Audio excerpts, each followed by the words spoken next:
20वें पारे की एक आयत है, अम्मन युजीबुल मुस्तर्रा इज़ा दआहु व यक्शिफुस सूआ। ये 20वें पारे के पहले सफ़े पे है, ये याद रखिएगा। पहले सफ़े पर जिसको कुरान पढ़ना आता है उसको बिठाएं, उससे पूछें वो आयत किधर है। शुरू के अंदर ही है, 4-5 सत्रों के बाद। अम्मन युजीबुल मुस्तर्रा इज़ा दआहु व यक्शिफुस सूआ। जो ये पढ़ेगा, अब सुनिए उसको क्या क्या मिलेगा।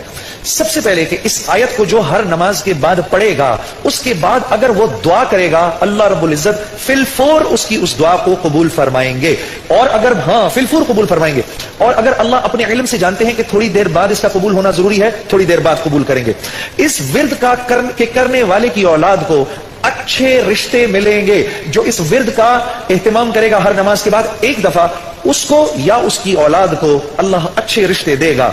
इस विर्द इस आयत के पढ़ने वाले को जब ये किसी मुश्किल में फंसेगा, और अगर इसकी जुबान से उस वक्त निकला, जब आपसे मोबाइल छीनने आता है ना कोई, उस वक्त ये दुआ पढ़ो, उसको नजर ही नहीं आओगे, उसको नजर ही, उस जालिम को आप नजर ही नहीं आएंगे। ये मैं आपको बता रहा हूं, मेरी गर्दन पकड़ लेना। अगर किसी को देखोगे मोबाइल छीनने आ रहा है, ये दुआ पढ़ो, अम्मन युजीबुल मुस्तर्रा इज़ा दआहु व यक्शिफुस सूआ। अल्लाह उस जालिम को हिम्मत ही नहीं देगा आपके पास आने की।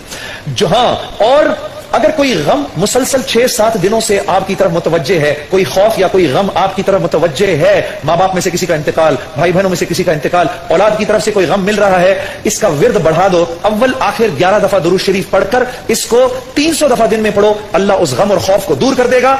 ये विर्द पढ़ने वाला अल्लाह कभी इसको नामुराद नहीं करेगा। ये जो दुआ मांगेगा, अम्मन युजीबुल मुस्तर्रा इज़ा दआहु व यक्शिफुस सूआ, अल्लाह इसकी दुआ पूरी करेगा। और आखिर वाली बात तो सबसे अच्छी है कि वो अल्लाह, वो हमसे मोहब्बत करने वाला अल्लाह, जो इसका विर्द दिन में 300 दफा करेगा, अल्लाह उसके दिल को अपनी मोहब्बत से मुनव्वर कर देगा।